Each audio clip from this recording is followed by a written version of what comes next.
Alrighty, well, that brings me to my favorite part of the evening. This is where I get to learn a whole lot of stuff. Tonight, we have Ben Madden from Madden Solutions. He's here to talk to us about SEO. So it's a topic there that comes up really regularly when I talk with people, and it's sort of cloaked in this mystery as well too, which I think there are some digital marketers out there that enjoy that cloak of mystery, because if you don't understand what's going on, then they can almost do what they like. So it's good to have someone like Ben here, who's one of those good guys in the industry, very transparent and open with the information that he's got. So those that haven't met Ben, he's got over 20 years experience in the digital marketing industry. I know he doesn't look that old, but yes, he's got all that experience behind him. And what's interesting about him is that he didn't start off in digital marketing. He's actually got a master's degree in aeronautical engineering. So when he tells you that SEO is not rocket science, don't believe him, because he's a rocket scientist. But he's been working in the digital space since around 2000.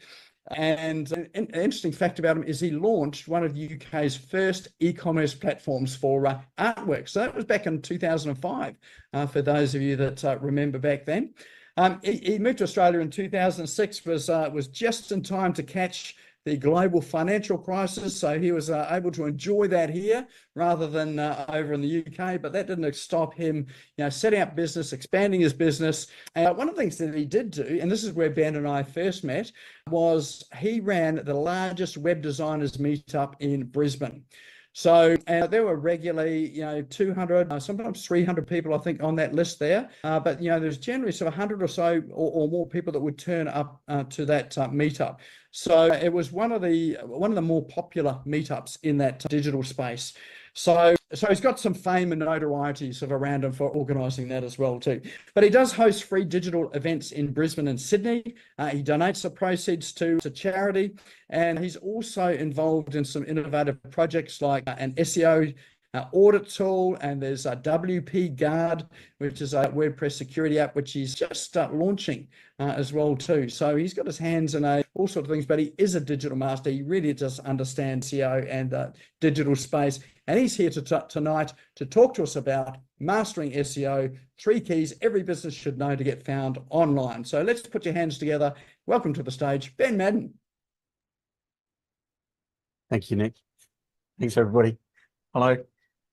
I was saying to Nick, this is the first time I've done a presentation like this for a few years, but yeah, I'm pretty excited. And what I want to do is make sure that what I'm delivering today is really practical and useful.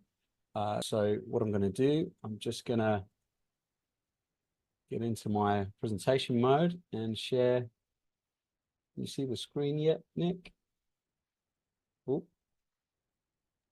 Not quite there yet, coming up. There we go. It's on the wrong screen. You see that? Looking good. Mastering SEO. There we go. Have you got the navigation and everything at the top? We have at the moment, yes. Yeah, there we go. All right. None there now. There we go. Can we move that? Yeah, there we go. Good. All right. Yeah, I had all the bit, the Zoom stuff. Okay. So one of the things I like to do is make sure that we've got a good foundational understanding about what it is we're doing and why we're doing it.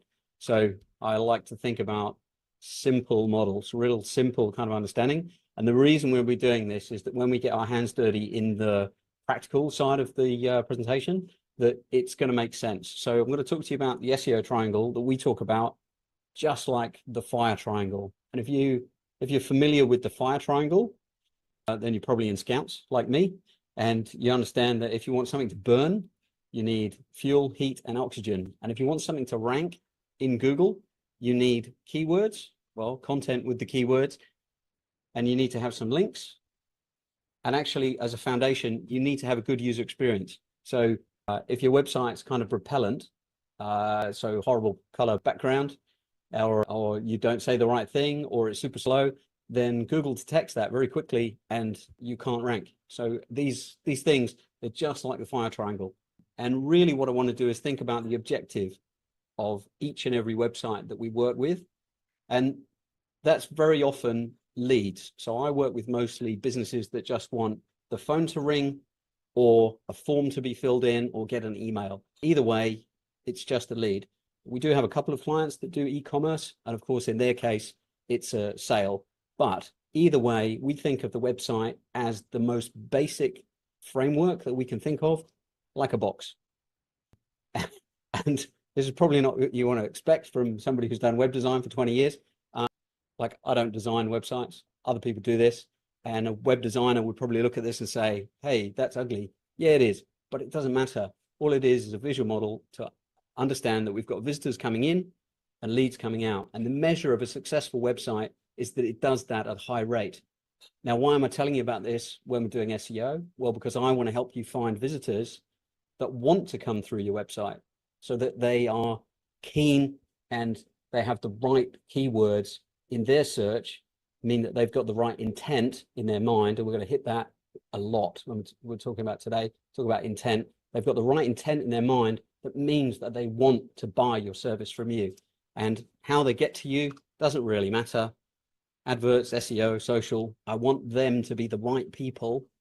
And how we bring them in, we want to get them with the right intent. And when we measure the website and measure the performance of the website, we're going to measure adverts to adverts, SEO to SEO, social to social, and so on, so that we can work out what's the performance of each channel. That's what we refer to, these different entry points and pass-throughs through the website. So when we look at this, we think we can only do two things with any website. We can improve the conversions and we can get more visitors. That's all we can do.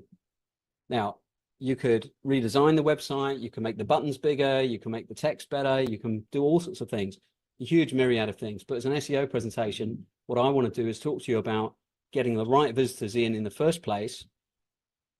And when we're hunting for keywords that we want to optimize for and improve the website for, we want to think about that intent. That means that when they come through the website or they land on the website, they want to come through and they want to become a lead or a sale. I'm going to just call them leads, and we can talk about that interchangeably. Google Analytics will track all this for you. I'm not going to cover that because we don't really have time, but there are lots of good resources for how you can set up goal tracking in your websites, and that is essential when you're getting up and running. Improving the conversions, making the website better. Well, you can watch your customers. You can actually have a look at people who come in through, say, hotjar.com. You can watch them like a surveillance tape and see what they're doing. But we're going to focus in on user experience. So people have a good experience on the website when the intent that's in their mind is met by your text. And we want to get more visitors. Well, we want to get the SEO working, but we'll come to that. The inbound marketing funnel is another way to think about the text in your website. And what we're going to do is we're going to think about it like a wall. And we're going to build a wall that helps us think about, on the left-hand side, you've got people at the bottom of the funnel, people who are ready to buy. And I'll show you some keywords in just a moment. People who are ready to buy because they're right near the sale or the lead, the green little box down the bottom here. Can you see my mouse wiggling? Okay. So if they're less kind of ready to buy, maybe they're just comparing, or they've got some information they want, or maybe they're just starting their journey. And I've got an example for you. Let's say, for example, we've got a website, want to sell drones. We've got two different personas, a hobbyist and somebody who wants just a nice brand name drone, a DJI, a Parrot, that sort of thing. Now, a hobbyist is going to spend far less, but they buy them often. And a gadget guy is going to buy one very expensive one, maybe once a year, maybe once ever. So there's a lifetime value, there's some commercial aspects to this. But if you have a look at the wall that we want to build, we start off at the bottom and we make sure that the website has the ability to convert somebody because they want to buy a Mavic Air, or they want to buy a particular brand of drone. You could buy drones from, China for drop shipping, like 100, 120 bucks, and you can sell them for $300 or $400. So you can build a website around a hobbyist, but you have to turn over the product. You have to, factor in all of these different issues. But what we're doing here is we're thinking about the intent, and we're thinking about it on a sort of a customer journey where a customer is learning how to fly a drone, And until they've learned what it's like to fly a drone or some idea of how to fly a drone, they're not going to buy one. And they're not even going to do a comparison about what are the costs of the drones. They might have a little bit of a look, but they certainly won't be ready to go and actually purchase a particular drone. So this funnel helps us plan and organize content site-wide, but it also helps us think about the clusters of keywords for the particular depth point through the funnel. So if we're deep in the funnel, right down at the bottom, those kind of keywords, can you see they have best, have buy on them? And that's because they're very transactional, right? And they're the strongest keywords. They're the best keywords as far as an SEO is concerned. If you can rank at the top for a buy keyword and you're number one, you're going to get lots of sales and you're going to make lots of money. But in order to get the credibility with Google, you really probably also have to have some compare and some best content as well. So we're going to skip past this. Is everything making sense right now? Can I just see I can't see the chat. Hang on a sec. Everybody's good. Where is the chat? I've lost it. There it is. Okay. Everybody knows the anatomy of a web page, a search result. We've got the Google Ads at the top. Can everybody tell that this is pretty old? We got the map pack below, again with an ad mixed in the middle. And then you've got the organic results. And this is where we're talking today. And I really wanted to highlight this because Nick said, you know, not everybody has a lot of SEO skills or understands really where I'm coming from. And so what I wanted to do is just make sure that we're very clear about the difference between advertising and organic. These you pay for. They've got ad next to them as well. Now it's a lot more subtle. And here, these are the organic results that mean that you're there and you're not paying every time somebody clicks. You're there because Google thinks you're relevant. But what I see is a race. I see everybody in the organic results racing as hard as they can to get to the top. And I'm going to show you how to wiggle your legs and make your website run a bit faster than the next guy. So before we do that, I'm going to describe the difference between ads and SEO. SEO, I think of like an elephant, slow, lumbering. There's a couple of things I'm going to show you that are actually really very quick, but yeah, SEO is a lot slower than ads. Ads, you can just put money on it and away it goes. And that's why we think about them as elephants and cheetahs. Imagine the cheetah, as soon as it's had its feed, as soon as it's done its running around, it just lies down in the sun. The elephant has to go grazing around all the time, so it's always moving. But I'm going to skip where do people click, apart from, I just want to note, if you're looking at all the search results, this is page 2 down here on the right-hand side. Hardly anybody clicks on page 2. There's the SEO joke, you know, where to bury a body, page 2. On page 1, people click number 10. In total, people click number 10 more than they click all of page 2 put together. But then if you compare that with number 1, 10th to 1st, 14-fold. Now, this data varies based on what the keyword is, but this is a very good representation. This is very good kind of a mental model for thinking about how this works.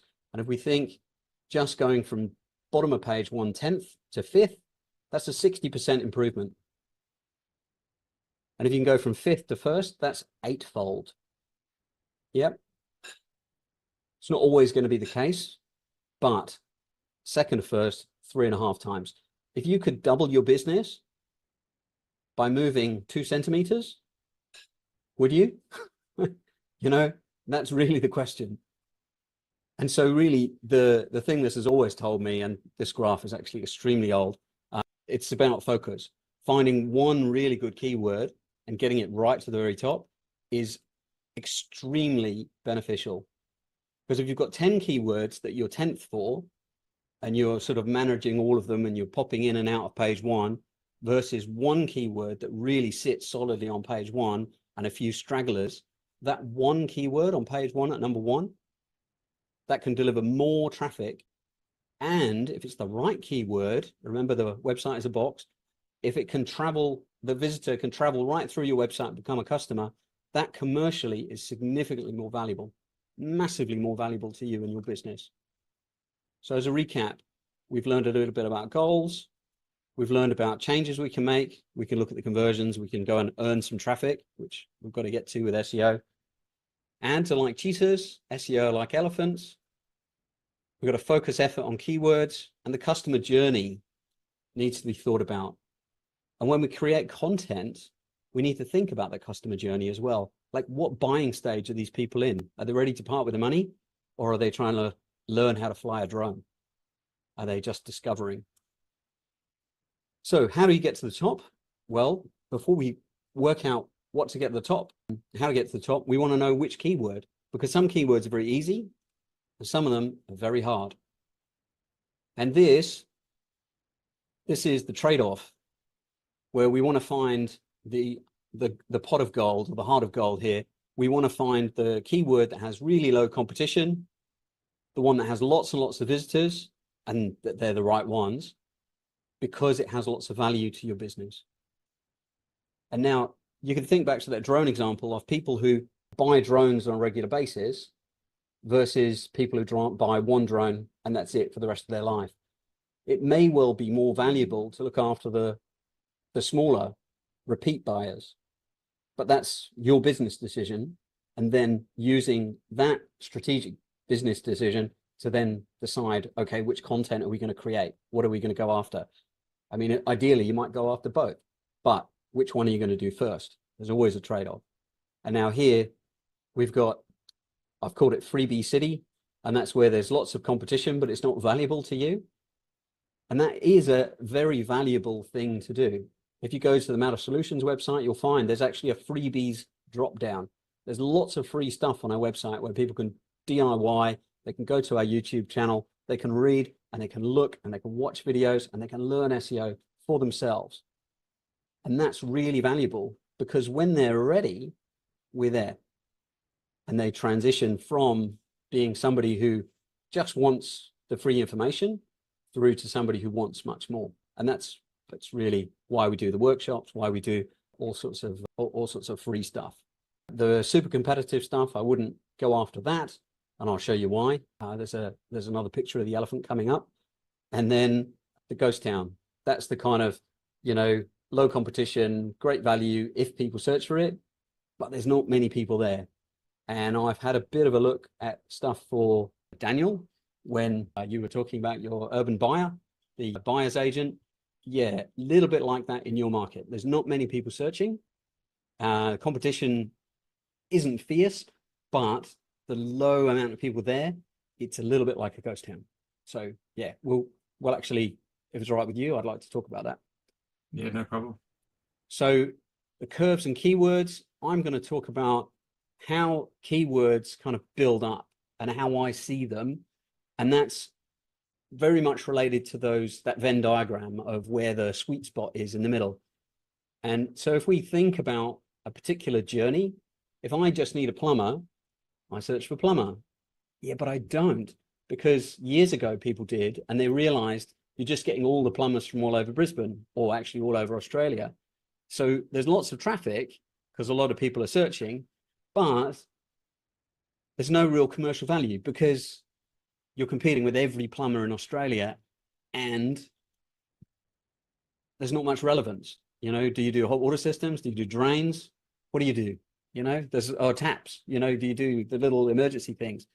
Well, plumber Brisbane, much less traffic, less than 10% of people in the Brisbane and surrounds kind of area relative to Australia as a whole. So far less traffic, but there's a little bit more commercial value. Brisbane CBD, okay, that's a lot more valuable because it's in my location. And if it's just a general kind of plumbing gig that I need a plumber to come and, service my apartments or whatever, okay, could be, I don't need a specific job fix right now. I just want a plumber. So it could be commercially very valuable. But if I want a plumber in Ascot, yep, same. Hot water system in Ascot, much more specific. But you see that the amount of search is very low. the amount of people searching for that relative to just the generic term of plumber. And this is where people who do what I do send people wrong. So it'll cost you an absolute fortune to rank #1 in Google for plumber, and I could buy a lovely new Land Cruiser. Yep. So if I sell that to you, yeah, then that's good for me, but it's not necessarily good for you. So what we do with our clients is we try and get them to think about the specifics, the problems, the locations, and all the keywords that have lots of commercial value for them. And we get them those keywords before we even think about going for the big hitters.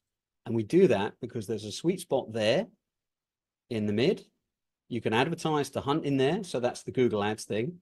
Again, Google Ads is not SEO, but here's the elephant back again.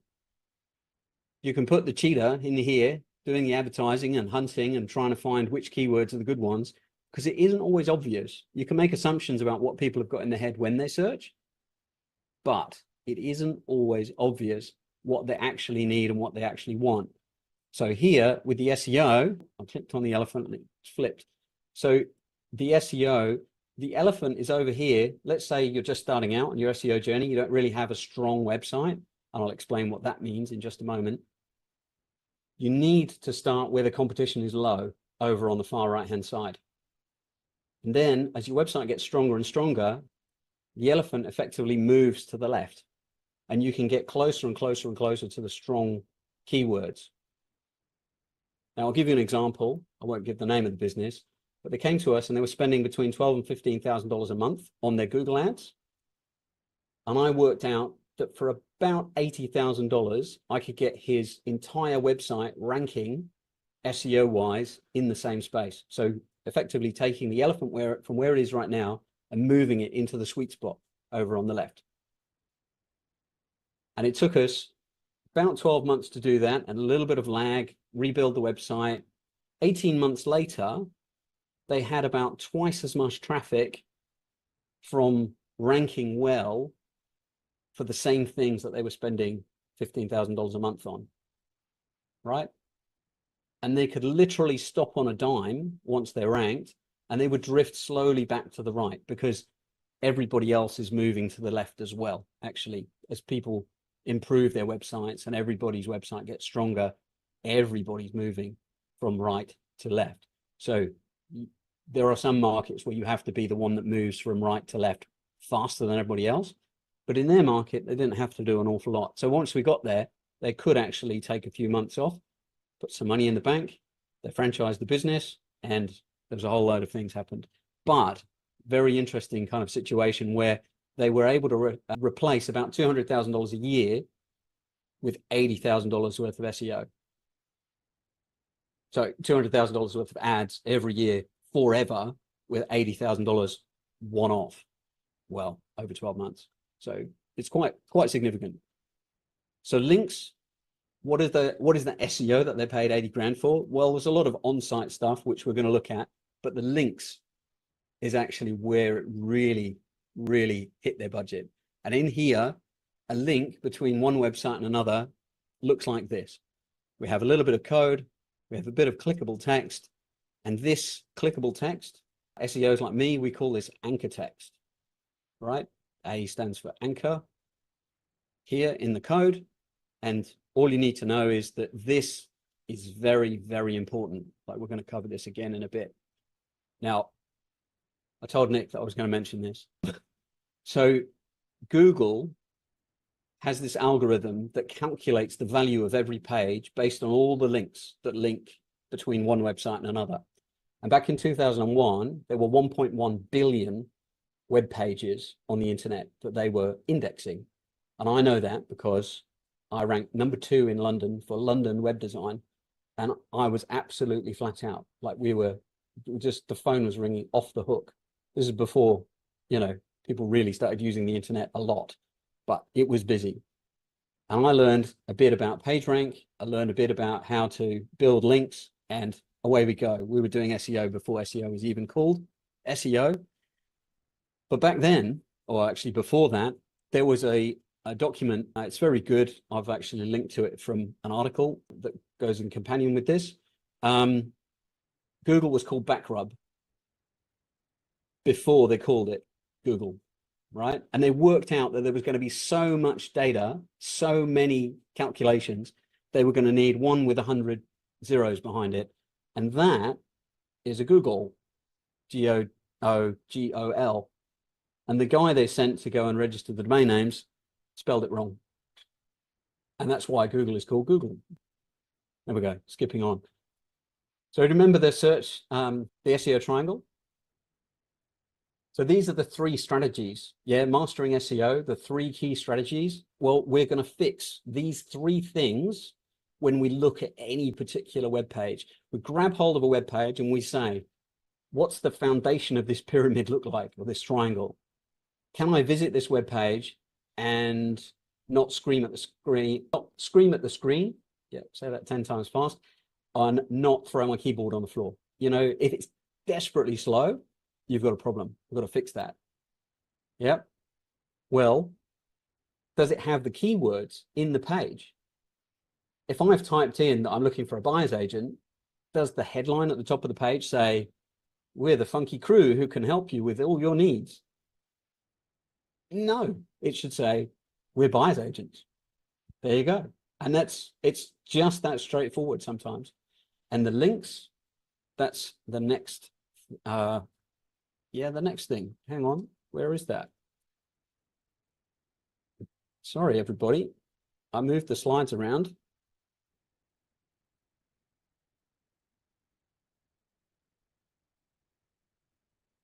Yeah, I've put it in the wrong spot. So Google changed the world,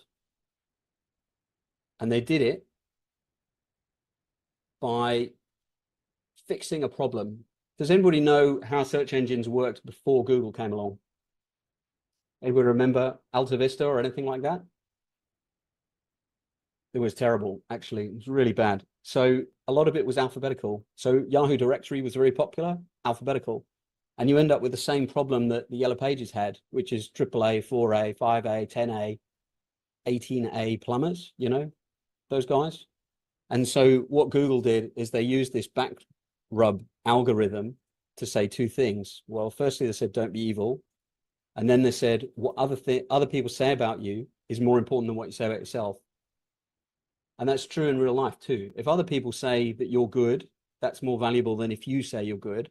And that's why when we look at these links, we can evaluate them and count them and say, this link from E is very valuable because E has some links of its own.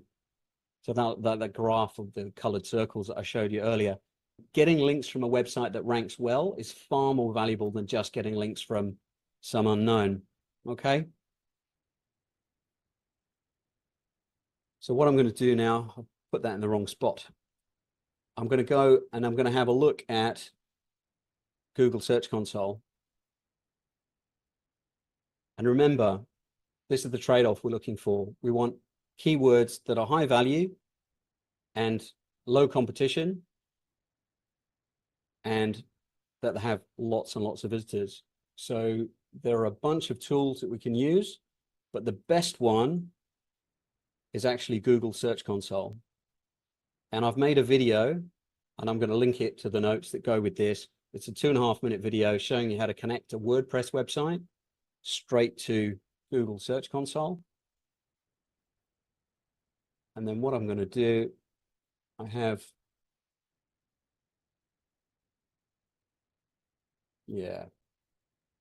I have an example here. Once I've connected a particular website, just trying to find where it is. I've got so many windows open. Yeah, we'll start. Just type it. Can you see my browser?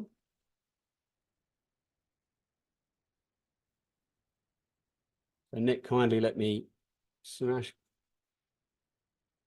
it like that. There we go. So once you've connected your website to Google Search Console, Google will share private information with you about your website.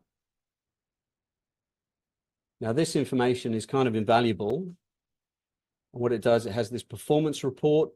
And in here, this is where we're going to go in a moment. And we're going to dig into keywords and we have a look at what pages rank. But there's other information. There's information about how fast is the website. Yep, that would be under Core Web Vitals. There's other information here about what links point at the website, what different websites link to Nick's website. And then we also have some information here about sitemaps. So sitemaps are useful. WordPress, I'm going to talk about Yoast. Yoast will empower a sitemap. So here is a particular file that's generated behind the scenes. And this tells, so using rank math, and this tells the search engine what pages actually exist. And obviously it's not really human readable, but it's pretty useful for the search engines because they can see all of your pages. Now, if you wanted to check in on what your competitors are doing, this is an excellent place to go. So you go to your competitor's website, you type in robots.txt, and then in here, there's usually a statement saying where the sitemap URL is. So here, this is my one. And then you can have a look. You see, I've done something to mine. But anyway, you can go and snoop on what the competitors are doing. And that's very useful. Now, I've got this stuff here about Urban Buyer. I'll put that aside for now. And what we can do, we'll show you something, because when we take a particular look at a web page, there's a real Aussie one for you. Yeah. So this is an article we wrote years and years ago, 2017, about Aussie brands. And in the search results, we get a lot of traffic. We get a lot of visitors come to our website looking at this. What I'm going to do is I'm going to show you how these filters work. So when I look at the overall website, it's a bit too much to deal with. There's a lot of traffic.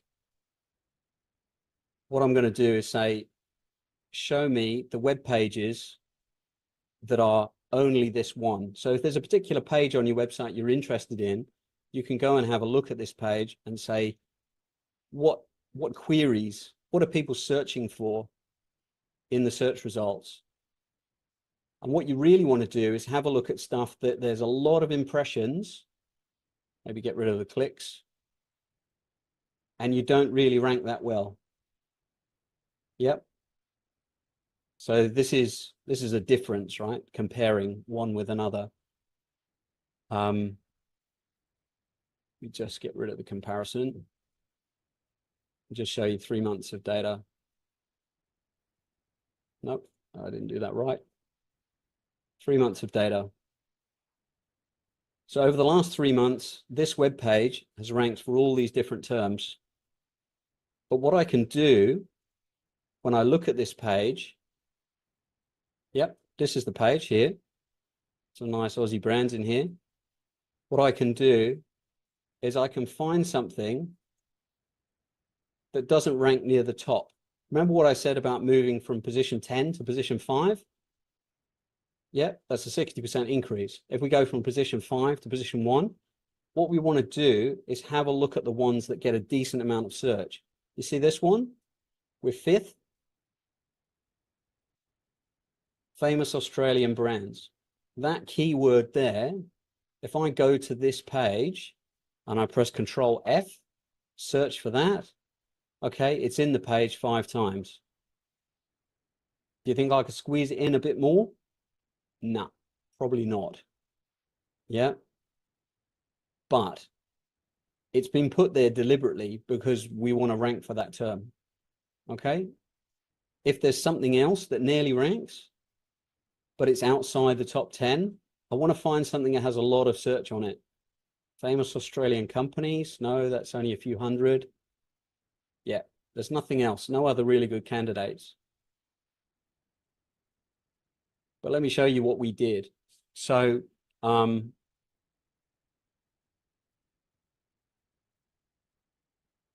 we actually edited that page, and we put in terms like famous Australian brands. And you can see all of the different keywords. Like, we only put in about 15 different keywords and did a rewrite to bring it up to date, because it had a problem. It actually mentioned Holden, and Holden needed to be bumped out because they're not, you know, Sam reckoned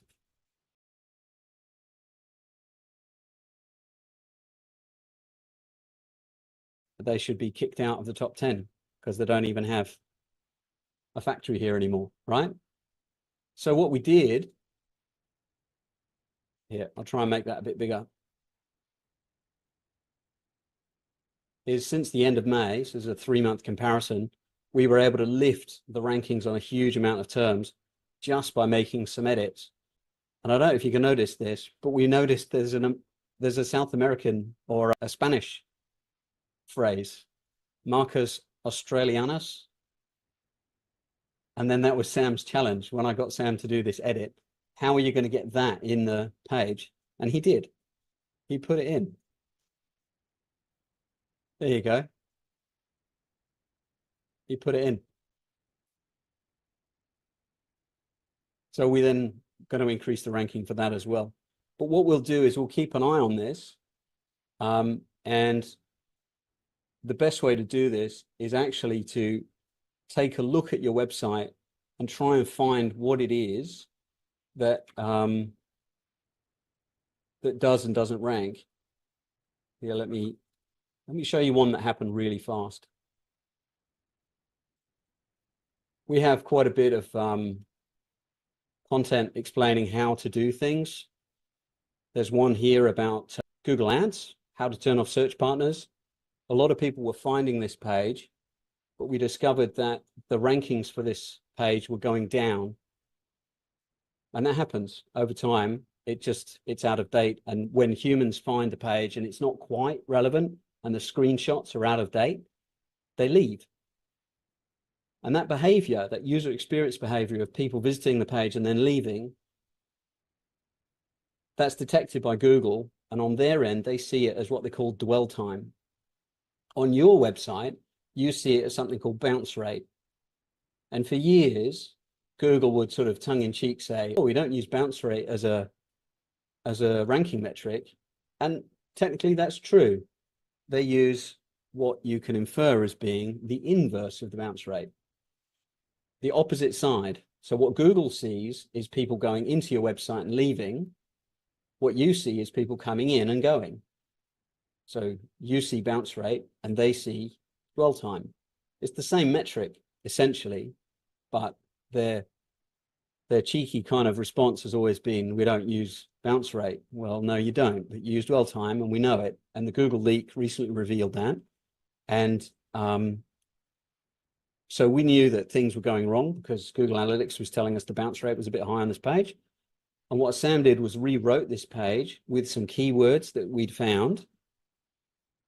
And under here on the queries tab, we found a lot of keywords that could be used in the page.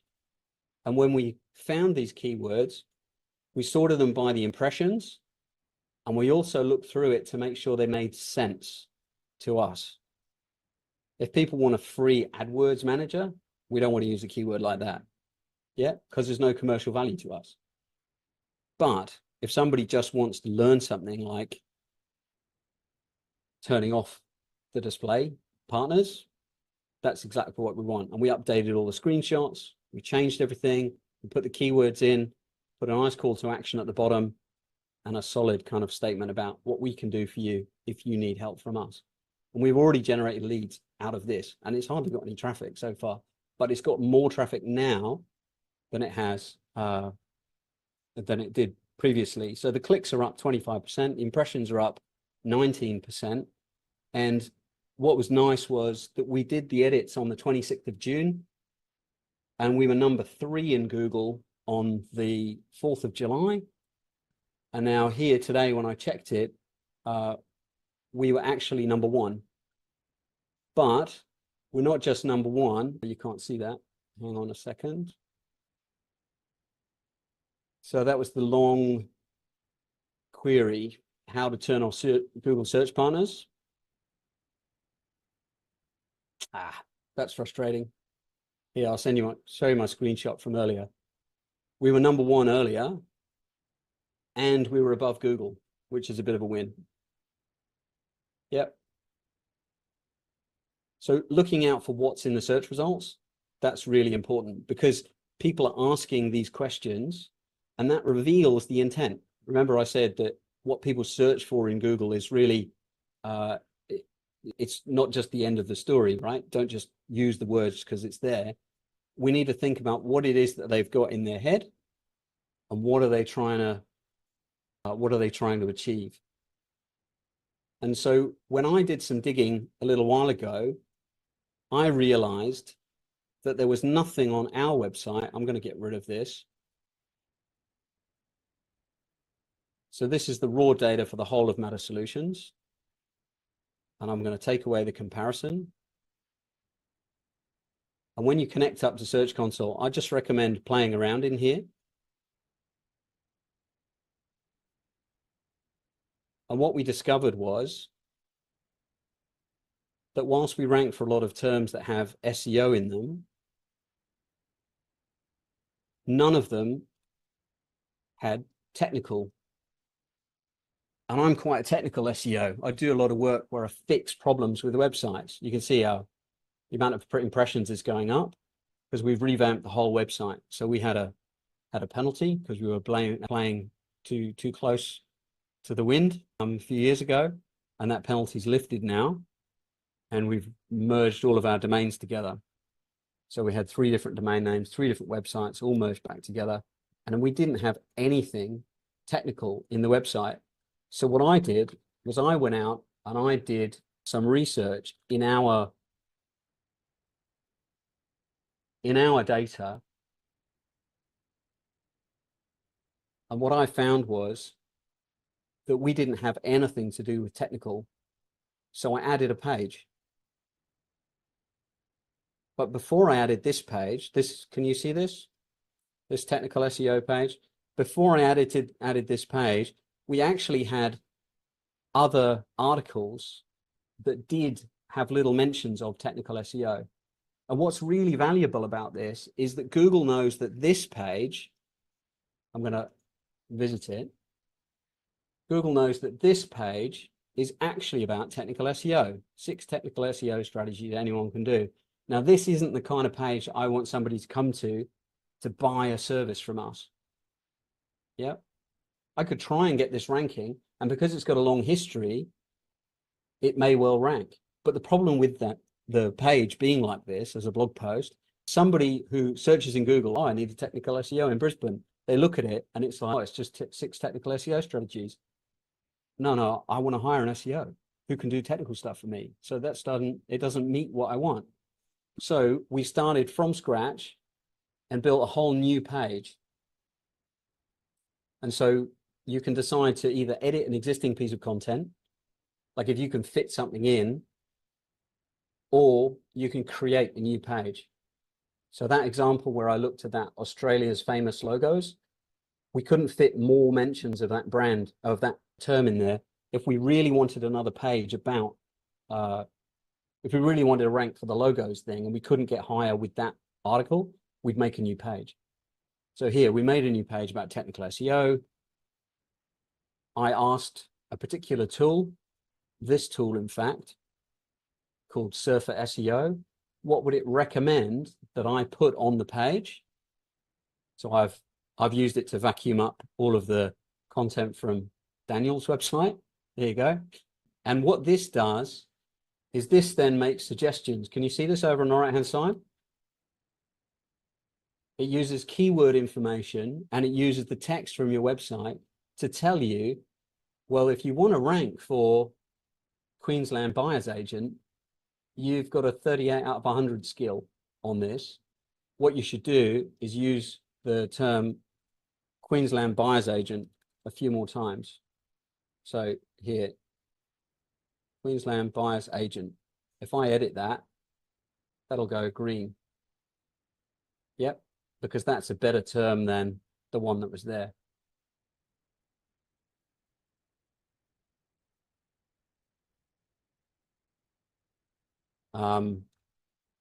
Daniel, oh goodness me, has earned the respect of trusted clients to be their QLD buyer's agent. Yep, there it goes again. Yep.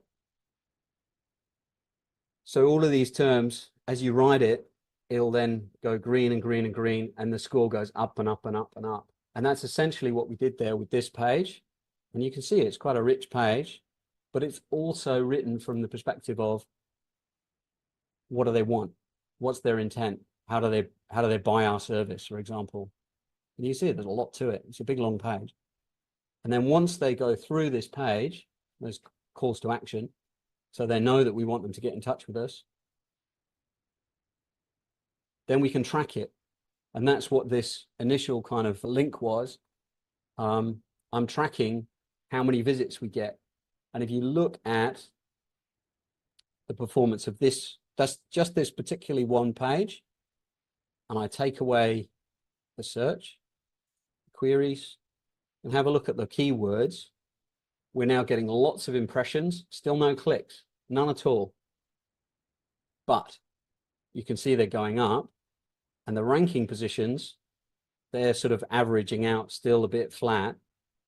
But I can tell you that if I search for one of these terms, we're very close, because at the moment, this is giving me an average position over the 3 months.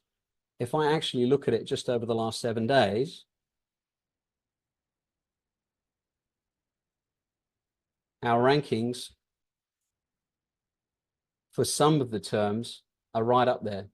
It's the small terms, granted, but now that we've added a technical SEO page, we're now ranking higher and higher and higher for the particular keywords.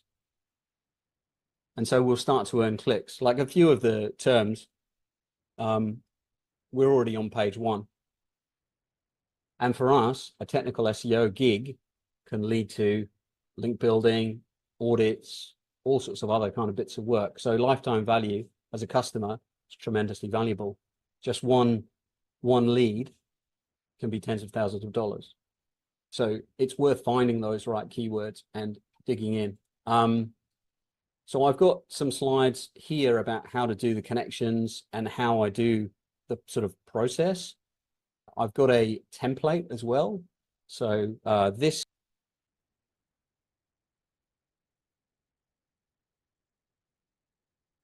page has a bunch of resources for everybody who's attending this evening. There's a whole bunch of stuff in here, and there's even a template here that I use. I don't think we're gonna have time to go through it right now. And you can make a copy of this. Obviously, I can edit it because it's my document. But there's a guide here that you can take the data that comes from the search console. You can see over here, it's got export. You can export to Google Sheets, and you can copy and paste this data into these tabs. And so I've put some of Nick's data with some junk information in. Yep.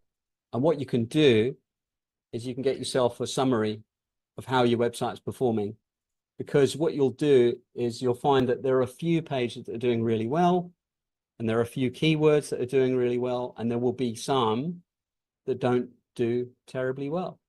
So what you can do is you can find, you know, here's a few keywords, for example, that Nick could optimize and he could rank better. Yeah, how to send a link for a Google review. That actually stands out quite high in Nick's data, that if he were to make a piece of content and tune it up a little bit for how to send a link for a Google review, that's in his data that he can, how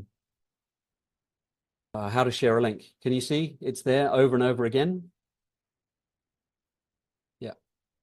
And so this is how we do it. We go through and we score all these keywords. And I'll have like a master list of keywords with a particular client, and we'll score the commercial value. Remember in the presentation, I talked about the commercial value. Commercial value comes from this score out of 5. 5 is like you want to pull their arm off because it's an amazing deal. 1 or 0 is you don't want it. But when you score all of these, what happens is the spreadsheet will allow you to sort which keywords are more or less valuable, and then that way you can put your effort into the things that really matter. Bad news for Nick is that his 12-month outlook on his rankings is higher than the 3-month outlook, so that means that some of the rankings have gone down over time. But I know Nick's not too worried about these, but it's all good. But yeah, and also remember some of this is kind of fudge data because yeah, it's private as well. And yeah, let me just jump back to the presentation. So there's all these steps in here, and I've talked about all of this. There's one thing I want to show you in here though. There is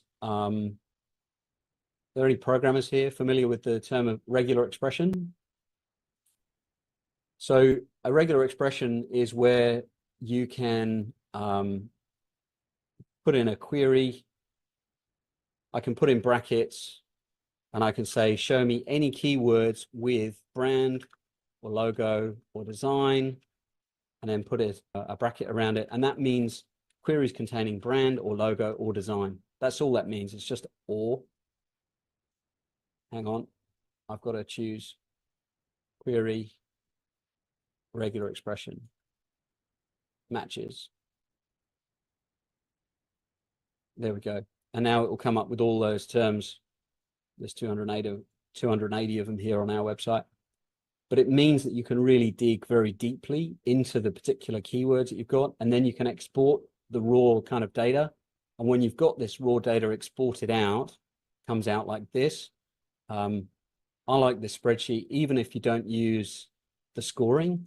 I like this spreadsheet because I've got conditional formatting, and you're welcome to copy and paste this and use it. If it's between 5 and 10, it's green. If it's between 10 and 15, it's orange. And if it's 15 and 25, it's sort of light orange. And the idea here is that it helps you identify the keywords that have a close position that you can get ranking because it's very nearly there. And the reason that's good is because Google knows that it's relevant, and all you have to do is give it a nudge. And then the ones here in this column where they're green, that means that they're significant in terms of traffic as well. And you want to really target the ones that, like I've said with that trade-off, that have the good competition and the good competition, low competition, you already rank, so you know you're relevant, and also that there's lots of visitors. That's very, very important. When you edit content, I've put a little note in here about AI. I've even put a couple of prompts in here about how we use AI. We really use the human element before it ever goes near a website. So don't assume that we're using AI for SEO. We've tried.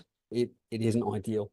You know, there are some people doing far more sophisticated approaches than we are.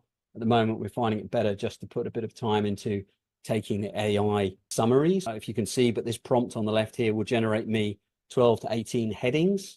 And those 12 to 18 headings, then you can go back to the same prompt and say, write me 200 words about the first one, the 10th one, the third one, and then use that to generate an article in, say, a Google Doc. And then at the end, copy and paste the whole thing back and say, proof it and make sure there's no duplication. We see duplication even though we've done those prompts, but yeah, it's getting better. It's getting a lot better. But that human element, telling a story, you'll find that the best parts of our technical SEO page are the human written parts. And there is a little bit of AI in here, but the analogies that we see coming out of AI, we've specifically started telling the AI to be helpful and keep the analogies to a minimum. We don't want an analogy about it's an apple orchard and a space rocket at the same time. It doesn't make sense, Internal links. Do you remember when I did a search here for a particular term and I had multiple pages? I searched for technical.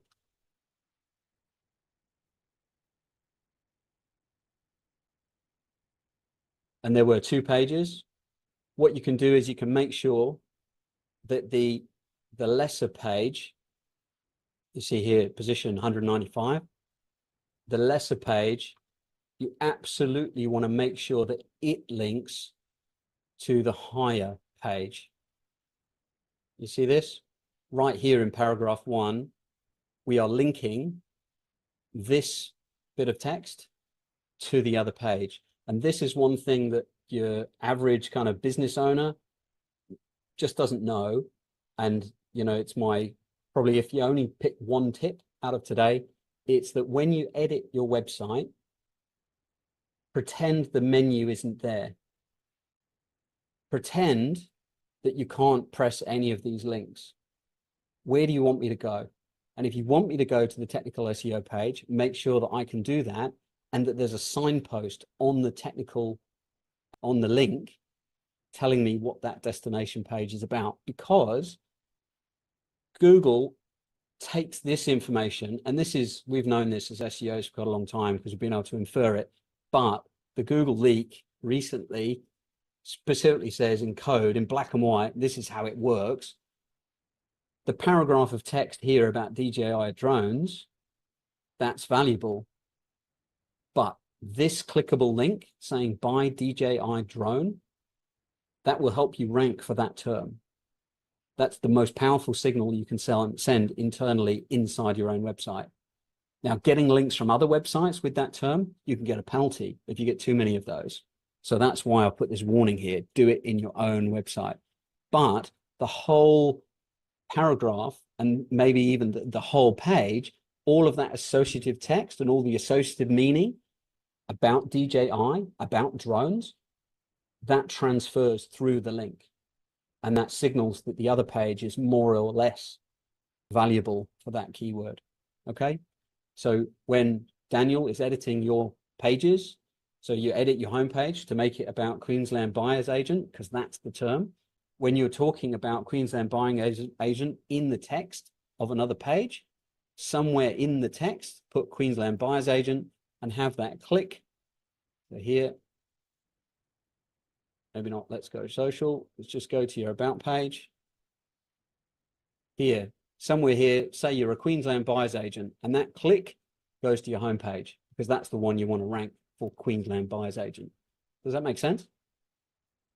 Yeah, cool. And post update checking. Yes, after you change something on the website, scan the website. Yep, I use Screaming Frog. I use the paid one. I also use Hrefs, which is a very expensive tool, but you can use Bing Webmaster Tools. And here, I know Will's here this evening, or he was here. So he let me connect up his website, Security Illegal, and I've run a scan. You can just hit site scan and run the scan. It scanned 22 pages. There's 18 errors, 28 warnings. And what's good about this is it warns me if there are broken pages. So if you edit anything on the website, you want to make sure that you've addressed any broken pages. Because if Google comes to your website, crawls around and finds broken things, it's going to waste effort trying to find out whether it's broken or not and come back and check, is it broken? And it's a waste of effort. They'll only give you so much budget, and you really want to make sure that they spend most of it going through your pages, not finding errors. So the less errors, the better. All of these errors, like this meta description tag missing, I'm going to show you in a second what that means. Asking a friend for a link. So that's the very last thing. When you've edited a page or you've created a new page, you should email somebody and say, hey, Nick, please link to me, do a guest post. And so that's how I ended up here. The search tool, Bing Webmaster Tools, that's the one I've just shown you. Yoast, that's the plugin for WordPress. Do most people have WordPress? Looks to me like they would have WordPress. It is the best website builder. We do Laravel quite a bit these days, but Yeah, all the content sites. WordPress. I wrote a bit about this in 2017 about these traffic light system in Yoast. It keeps things like red, green, amber if it's, you know, optimized or not. Treat it with a big pinch of salt. What do I do? Mine are red. Yeah, because I just don't worry about it. What I do is I only use it like this with the screen on this technical SEO page. I've put something here that will appear in the search results. And then here we've got the mobile version. You can click there and you can show the desktop version. And can we go and have a look at this? Maybe. The very idea of this is that I can see how it's going to appear in the search results. And then this thing goes green when it gets to a decent length. If I go too long, it'll go red. If I go too long, it'll go red. And really, that's what I want. And I want a nice, concise, brief call to action, because that is going to appear in the search results. And I want people to look at it and go, yeah, that's what I want. So that's a bit frustrating. Yes, I was going to show you that. Yeah, see, that is green, but most of them are actually not green. Links, we had a look at that. We jumped through this. Hrefs, the free version, you can connect up. You can do a scan just like Bing.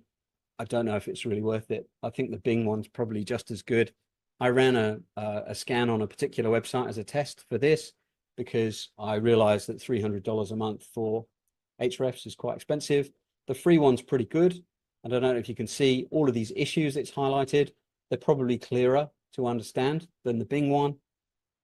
And then finally, the paid one, I have this one example here of what we call a content gap analysis. I did a content gap analysis for somebody I was trying to approach for a link. So this is somebody I just emailed out of the blue. They have a Write for Us on their website. And so when you go to Google, you can search for Write for Us. And you can put in URL com.au. And if I search for that, these are all the websites that accept guest posts. So you could contact lots of these people and say, hey, can I create some content for you? But because they're on this list and they're easy to find, they're probably getting spammed right, left, and center. So you need to be different. You need to be better. You need to be really interesting. So quite often, the situation is that they need links as well. So you can say to them, hey, I see you accept guest posts. I'm thinking of accepting guest posts. Would you like to write one for me? Yep. And that's my kind of secret, my tip number 2 is if you want a guest post, the giver's gain, offer them a guest post. Now, I don't necessarily offer them a guest post on the Matter Solutions site. I might offer them a guest post on one of the other many websites that I look after. I have a portfolio of all sorts of different sites. And in return for them giving me a guest post or me giving them a guest post, they'll give me one. And so, that becomes what we call a three-way link, because they may well, if I just scan here. So they've got a website. Can you see my screen still? Yeah. I'm just going to draw. So they've got a website. A, we've got my website. B, I want them to link to me. Well, I also have a website. It's like bananas in pajamas, isn't it? B1, B2. Well, here, I'm going to ask them if they want to have a link from my website so they can have a link to them. They write that piece of content, they put it on B2, and in return, they give me a piece of content on their website that links to me as a guest post. And it's really just horse trading. You're just emailing with people. Sometimes, you know, they negotiate and they're like, oh, I want $15. And you're like, oh, drive a hard bargain, you know? Yeah, you know, if you're paying for their time to, you know, post the link and help you out, you know, it depends how you value their time. I usually just think, well, you know, they are spending time and effort putting that in for me. And as long as you're not paying for the link, you're not breaking any of Google's terms of service. You know, naturally, I would caution anybody never to buy links, because that's a pretty bad idea. But what I've done here is I was liaising with these guys, Content Studio, and Content Studio is a ridiculously strong website.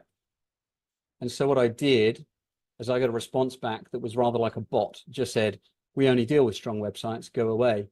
And so what I did is I wrote them a kind of a strategy, because with this tool, this is the paid Hrefs tool, this is the expensive one.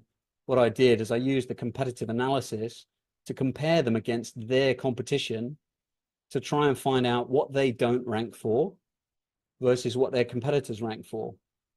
And better than that, I found out what do they rank in the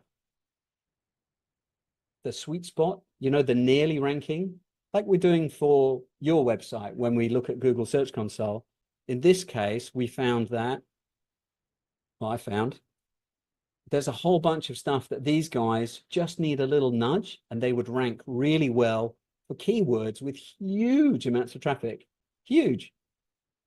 Like if I was working there and somebody said, I reckon I could bump you up to page 1 for AI Instagram caption generator. I mean, think about that, how detailed that keyword is. That's very, very specific, but it's still got 1,000 searches a month.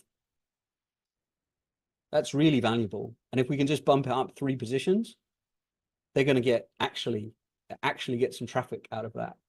And so I said to them, how about I make you a post and I do you a guest post somewhere else that will push you up. And in return, you give me a guest post. So I'm still trying to get them to do a guest post for me, but I'm offering them something of, you know, considerable value to get them what they want. And that's essentially the horse trading that SEOs have to do.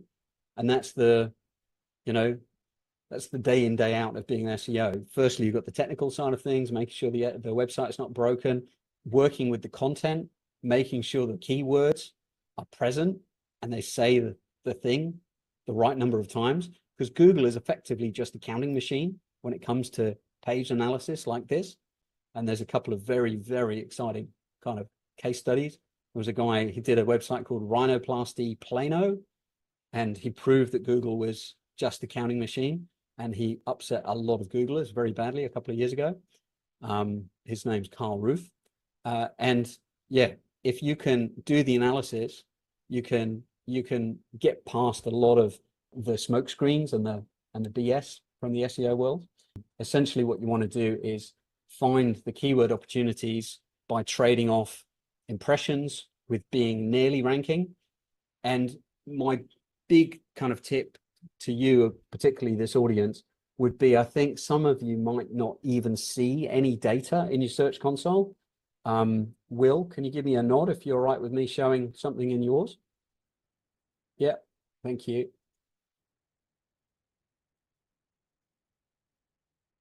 So Will's law firm, Security or Legal, he's only had the website up for a little while and he doesn't really have much. He's only ranking for his brand.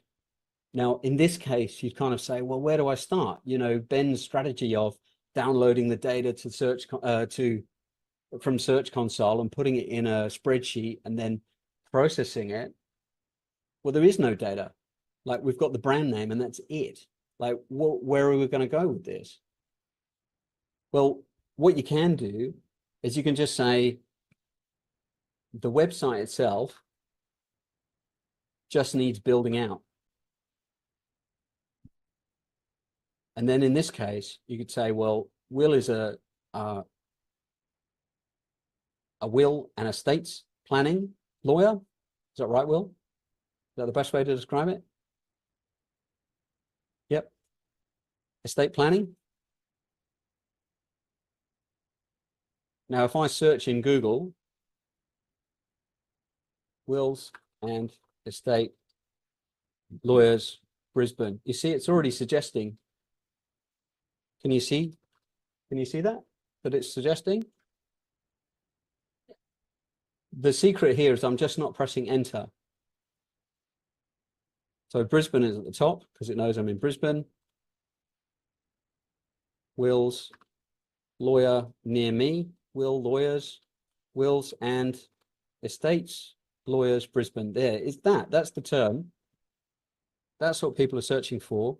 And if we go and have a look at who's here, we can go and look at these particular websites. And what you can do is you can find the best aspects of all of these, and you can infer what it is that the intent is. The way I have my search results set up is I have a lot of results, but sometimes you get this pack at the bottom, and it has a lot of particularly useful information that indicates what people search for next. Because Google's trying to save people time, so they put the stuff that most people search for next right under their nose. And when you know that estate lawyers, best estate lawyers, well, that means that that's probably a keyword worth thinking about as well. So I'd almost take like a Google Doc, and I would start copy and pasting keywords and say, well, although Search Console doesn't give me anything for now, searching in Google gives me wills and estate lawyers, best estate lawyers, Queensland estate lawyers, estate lawyer, Brisbane. And then what I need to do is go to this page.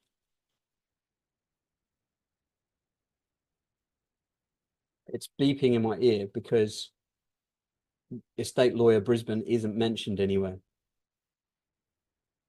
And I would almost go to ChatGPT and say, give me 10 subtopics that cover, and then give it the 5 keywords. Is everybody all right with me running over a little bit? Or do you want to, how are you going, Nick? Do you want to get the cane out and whip me off? Yeah, look, if we've got another couple of minutes, people are happy to hang around for a couple of minutes, and then we'll finish up and do the draw. But this is great. Okay, I'm just going to try and do something on the fly. So can you, Victoria, can you grab those keywords? Is that all right? Yeah. Estate wills and estate lawyers, Brisbane.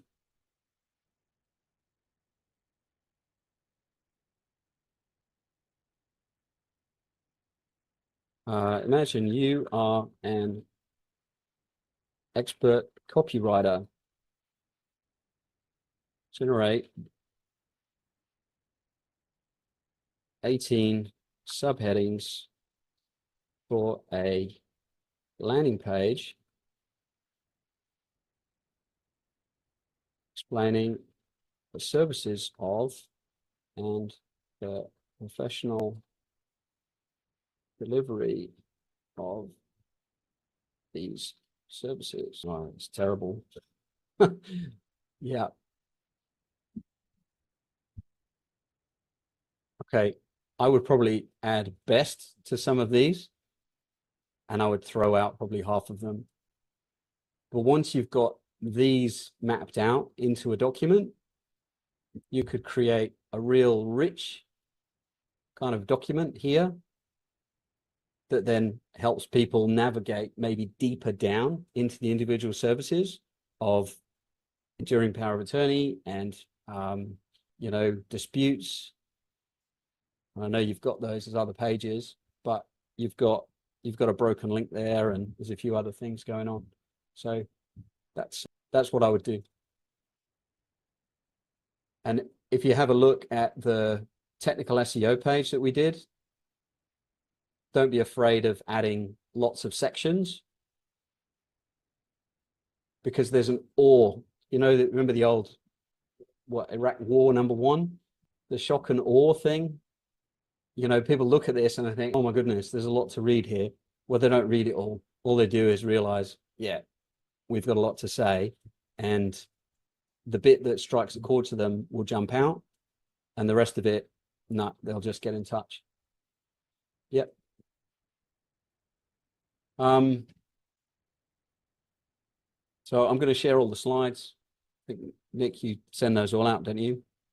That's yeah, we can drop them in as a link in the email that goes out tomorrow. Yeah, and there's I'll put a link on that page as well there. And yeah, I guess if there are questions, and yeah, you can see there's a couple of other things.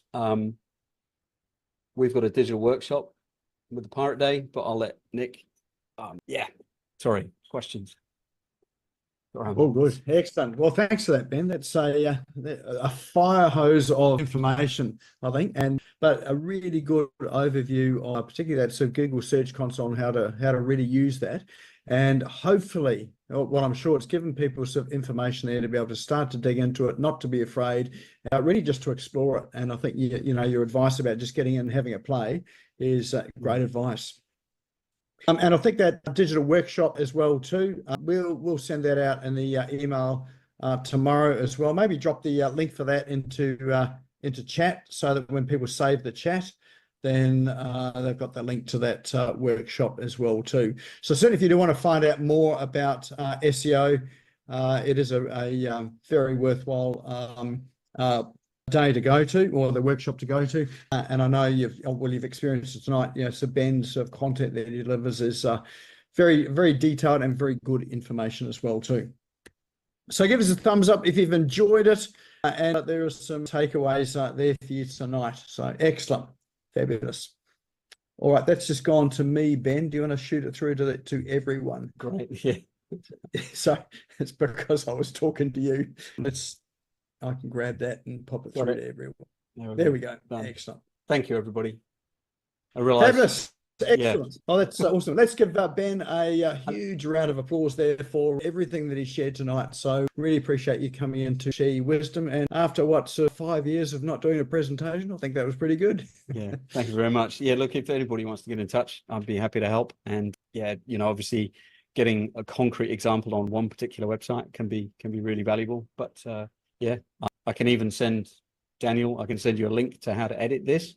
So, you know, now that I've used the credit on our system to set it up, you can have a bash with this if you want. So that'd be great. Thank you so much. Yeah. All right. Thank you, Nick. Fabulous. Excellent. Now we do have a door prize for tonight as well too. So tell us about that. The door prize. Yeah. Yeah. Yeah. So the plan, Victoria's telling me there's two. Is there two? Yep. Okay, the door prize here. Oh, she's put in two. Okay, detailed SEO audit. She's editing my presentation while I'm working on it. So detailed SEO audit, and that's really hand in hand with me. You know, we were an agency of like 15 at one point, and yeah, the junior thing, it wasn't really ideal for me. So I like working hands-on with clients. And what I'd like to do is do an audit for somebody hands-on and specifically detail for them. And like I've shown for Daniel, this is the editor. This is where we need to change these particular pages, do the audit. These are the stumbling blocks. These are the things holding back your rankings. And also, this is what your competitors have got link-wise. This is where the elephant has to travel. This is how you have to move to actually to play in that market. And also that little bit about earning some links for your website, who to contact. Well, I talked about that a little bit as the guest post thing, but usually people have a real fear of emailing random people and saying, give me a thing. So, you know, I'm happy to coach somebody through that because that's a challenge. I've done that with many members of staff. And usually there's a big psychological block about emailing randoms and asking for stuff. So yeah, it's good. And then Victoria's put this prize too. Ahrefs, they came through. So I showed you the Ahrefs tool. I've known the guys at Ahrefs for a long time. They still make me pay an absolute fortune for the account. So don't think I'm promoting it for any, I'm not getting any favors, but they've offered us a swag box and they will post this out to the winner of the door prize number 2. So if you could draw 2 out, Nick, that'd be great. Excellent. And they are, yeah, I mean, SEMrush is a pretty good tool, and I've got a list of tools in the slides, which is here. SEMrush is a pretty good tool, but I would say Ahrefs is the best SEO tool by a long way. Fantastic. So we've got 2 fabulous prizes there. One is a hands-on session with Ben directly working with you on your SEO. Second is this swag box from Ahrefs. So we do have a special way of drawing this. So if you unshare your screen there, Ben. Yep. And what we'll do is we'll bring up our wheel of names. So we've got everybody's details in this wheel of names. And just remember, you need to be in the room to win it. So there's a few people that have just disappeared. So guarantee we're probably going to draw one of those. If that happens, well, you're in luck again for the second prize draw. We'll just do it again. All right, let's spin the wheel. So this is for the first one. This is the session with Ben. All right, let's click the wheel to spin it. There we go. And it's away. So fingers crossed if you're looking for this one here. Oh, look at that. Ricky Blacker is going to be the winner. Fabulous. Actually, is Ricky still here?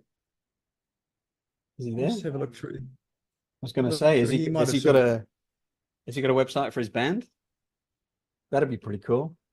That'd be pretty cool. Actually, he's disappeared. He's probably gone off to organise some of the week round Camp Asia. So anyone knows Ricky, let him know that he won, but he disappeared. So we had to redraw it again.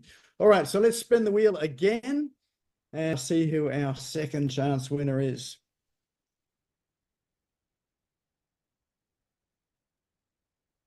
And that would be Derek Morgan.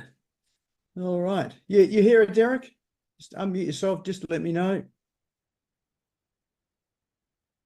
Oh, he's disappeared as well too. I know Derek, so I'll let him know that he won that. So let's spin that wheel again. We've got to get someone in the room to win this. So if you're in the room, fingers crossed, could be you. Don't disappear yet. And we have Diane Dimitri. Are you here, Diane? Absolutely, I'm here. Fabulous. Excellent. Well, you are the lucky winner. Wasn't it worth staying for tonight? It was, absolutely. Excellent. So we'll connect you up with Ben by email tomorrow, and you can organise the details with that. Right. Thanks, Ben. And nice to meet you. And now we've got our second draw, which is that swag from Ahrefs. So let's spin the wheel again for that. And I'll post it out directly from wherever they're. Victoria's here with her fingers crossed. No, Victoria, can't win that. All right. Gordon Green. You still here, Gordon? Yeah, I'm still there, Nick. There you go, mate. That is yours. You've got a bunch of stuff coming to you, so you'll be a Ahrefs expert before we know. Fabulous. All right. And well, again, we'll connect you up with Ben to get all those details so they can send that out to you as well too. All right. Well, that's our show for tonight. Now, if you do want to get in touch with Ben, what's the best way? There's maddensolutions.com.au. Ben's also on LinkedIn as well. Yep. So yeah, any LinkedIn. of those good? Yep. Yeah, LinkedIn and also the website. So we have a pretty good callback setup with Google Calendar. So yeah, if you want to speak to me or Sam about Google Ads or Victoria about WordPress, then yeah, we're here to help. So yeah, just hit us up. Fabulous. I've just put your website in the chat there. So if you don't want to contact Ben, find out some more information, well worth having that conversation with him. And he's on LinkedIn to connect with him as well. So if you've enjoyed tonight's presentation or you want to go and review it again because there's so much info in there, it will be up on the SmashGo YouTube channel tomorrow. So the link is now in chat as well. So you might want to save the chat now before you go by clicking those three little dots on the top right-hand side inside chat. But it will be up on the SmashGo YouTube channel. Link is there. If you're not a subscriber there, go there and subscribe to the channel. When you do subscribe, click that little bell beside the subscribe button and you'll get a notification as soon as the episode is up. And of course, if you know anyone that is interested or would be interested in this topic, feel free to shoot them through to the YouTube channel to see this video replay as well too. If you're not a member of the Business Owners Smashing It Online Facebook group, now's a good time to go and join. So just click the link to go through or just go and search for it on Facebook. Go and join and we'll accept you in there as well. And of course, save the chat because all of those links for the cool online tools and a lot of the links that Ben talked about on the way through the presentation, they are all in chat as well too. So that's our session tonight for Business Owners Smashing It Online. Thank you to everyone for coming along tonight. I expect to see your web pages increasing in their results in the search engine. And of course, we'll be back here again next week with another topic next week. So remember to register and we'll see you next week. So thanks again, Ben, and thanks everyone for coming along. See you next week. Nick. Thank you, Nick. Bye. Thank you, everybody. Bye-bye.